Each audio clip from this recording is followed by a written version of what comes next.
اعوذ باللہ من الشیطان الرجیم بسم اللہ الرحمن الرحیم السلام علیکم ورحمۃ اللہ وبرکاتہ۔ شیطان کی بات۔ میرے بزرگوں، یہ شیطان مردود باوجود بہت بڑے رتبہ کے محض تکبر ہی کی وجہ سے مارا گیا، اور جب اسے آدم علیہ السلام کو سجدہ کرنے کا حکم دیا گیا تو وہ اکڑ گیا اور کہنے لگا انا خیر منہ، میں آدم سے بہتر ہوں۔ بس اسی تکبر کی وجہ سے اللہ رب العزت اس کو ذلت و لعنت کا طوق اس کے گلے میں ڈال دیا اور اس کو آسمان سے نیچے پھینک دیا۔ قبر پر جانے سے انکار۔ یہاں ایک پرلطف روایت بھی سن لیجئے۔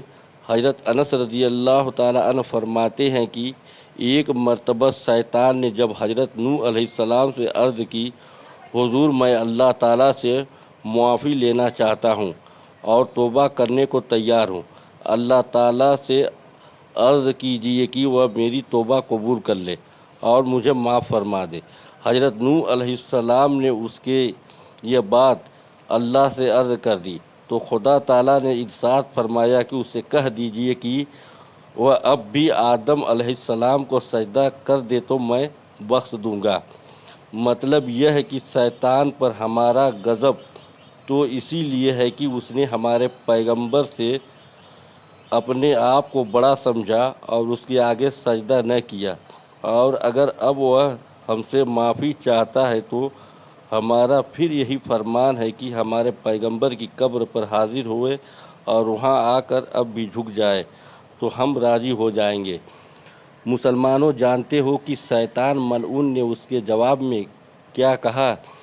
میں نے اسے جب وہ زندہ تھا اس وقت سجدہ نہیں کیا تھا، تو اب وہ مر گیا ہے اسے سجدہ کیوں کروں؟ دیکھا آپ نے خبیث کی وہی اکڑ باقی رہی، اور کس طرح اللہ کے پیغمبر کی قبر پر بھی حاضری دینے سے انکار کرنے لگا، اور کس طرح بھرے منہ سے انہیں مرا ہوا معاذ اللہ کہنے لگا۔ سچ ہے کہ رسی جل گئی مگر بل نہ گیا، مردود ذلیل و خوار اور برباد ہو گیا، مگر اکڑ پھر بھی نہ چھوڑی۔ بدقسمت اگر اللہ کے پیغمبر کی قبر پر آ جاتا تو معافی پا لیتا، مگر محروم ازلی تھا، نہ تو اللہ کے پیغمبر سے قبل و از وصال کچھ پا لیتا اور نہ ہی ان کی بارگاہ میں بعد از وصال جا سکا، محروم کا محروم ہی رہا۔ تکبر کی وجہ سے گناہ۔ حضرت یہاں ایک بات اور بھی سمجھ لیجئے، بزرگوں نے لکھا ہے جو گناہ شہوت کے بنا پر صادر ہو اس کی مغفرت کی تو توقع ہو سکتی ہے، اور سچے دل سے توبہ کرنے سے وہ گناہ معاف ہو سکتا ہے، مگر جو گناہ تکبر کی وجہ سے صادر ہو اس کی مغفرت کی توقع بھی نہیں ہو سکتی، بلکہ ایسے مجرم کو توبہ کی توفیق ہی نہیں ملتی۔ اور شیطان کا گناہ چونکہ اسی تکبر کی وجہ سے تھا، اس لیے وہ توبہ کی توفیق بھی نہ پا سکا اور نہ پا سکے گا۔ صلو علی الحبیب صلی اللہ تعالی علی محمد۔